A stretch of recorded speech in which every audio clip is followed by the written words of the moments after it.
Okay, I'm going to establish, at least with a picture, that continuity doesn't guarantee that delta intervals don't accumulate at some point.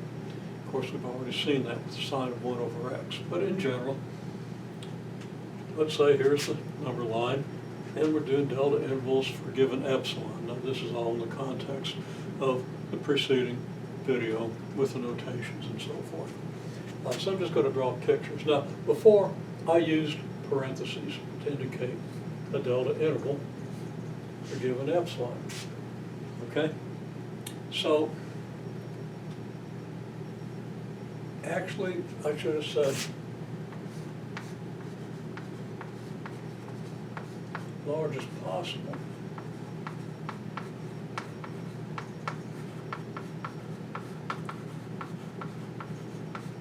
Delta intervals for given epsilon. Okay, so here's some point. We give it a name, call it x, call it x1, call it aardvark if we like. But here's the point, and here's an interval around that point. And this is the largest possible delta interval. If you use any bigger interval, you go to a point where you're not restricting the value of the function within epsilon. Now, before I started out with circles, and then I went to parentheses, and now I kind of regret it, but probably would have been clearer, the picture might have been clearer with circles rather than parentheses, but maybe not. Okay, anyhow, here's a circle. Now, we go to the point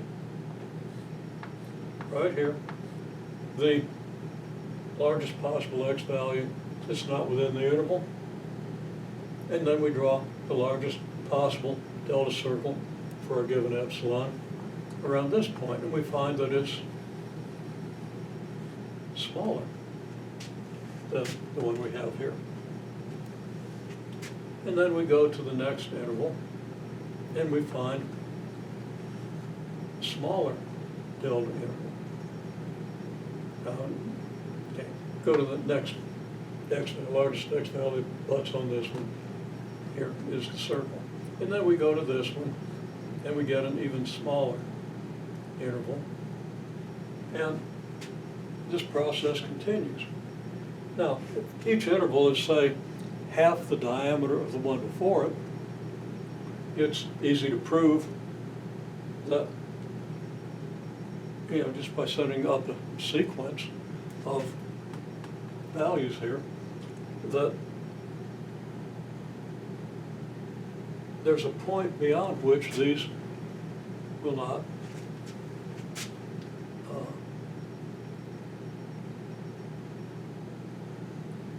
well, there's a limiting point here. And I'm trying to look for the words. There's a point where this whole thing doesn't come to a screeching halt, but it just continues to infinity without passing this point.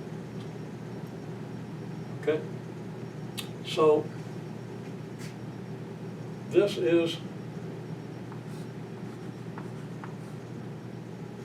I say largest, but I use large for big positives or big negatives. So the greatest, which is the appropriate word. The greatest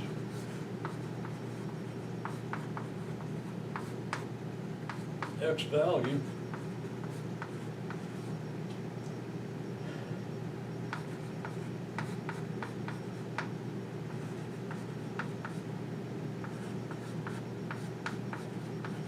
not in any of the sequence of intervals. For the sine of 1 over x function, that would just be 0. And you understand, or make sure that you think it through and understand why these things shrink as they do and why they approach that limit. And even think maybe in terms of some of the sequences that could come out of this, and proving that the limit of the sequence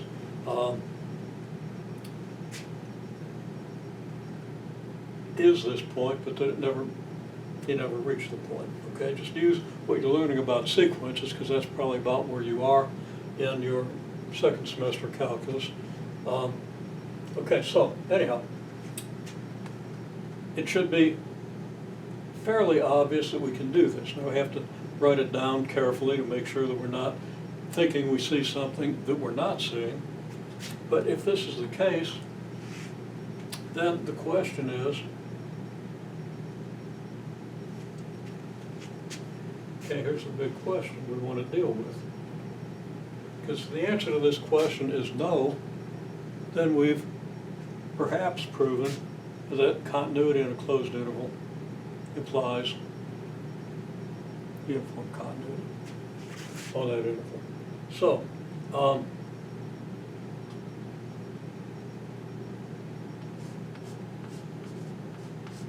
say this, is it possible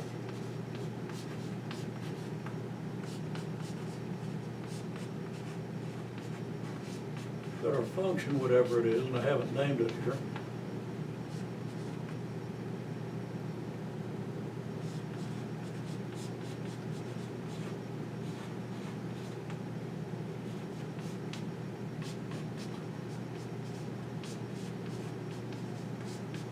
is it possible that our function is continuous at this point? I'm trying to get a good arrow on this thing, and every time I try to do that, I make it worse. I'm just going to have to live with what we got. Okay?